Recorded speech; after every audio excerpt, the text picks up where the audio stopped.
রাস্তায় একটা অসহায় মা তার সন্তানকে নিয়ে বসেছিল, আর তখনই এক ছেলে এসে তাদের ভয় দেখানোর নাটক শুরু করে। কিন্তু আসল উদ্দেশ্য মারধর করা ছিল না। সবার চোখ ফাঁকি দিয়ে ছেলেটি মায়ের পাশে থাকা নীল ব্যাগটি নিয়ে চম্পট দিল। ব্যাগটা চুরি করে ছেলেটি সোজা চলে গেল তার নিজের জায়গায়। আসলে সে দেখতে চাচ্ছিল ব্যাগটা ঠিক আছে কিনা। এরপর সে তার বন্ধুদের কাছে গিয়ে নিজের পকেট থেকে বেশ কিছু টাকা বের করল। সে তার বাকি বন্ধুদের থেকেও টাকা সংগ্রহ করল এবং সমস্ত টাকা সেই নীল ব্যাগটির ভেতরে খুব যত্ন করে রেখে দিল। কিন্তু কেন? ছেলেটি আবার ফিরে আসলো সেই মায়ের কাছে।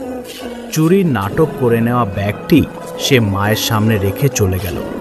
মা যখন ব্যাগটি খুলল, সে নিজের চোখকে বিশ্বাস করতে পারছিল না। ভেতরে ছিল এক গাদা টাকা। আসলে ছেলেটি খারাপ সেজে এই অসহায় পরিবারটির মুখে হাসি ফুটিয়েছিল।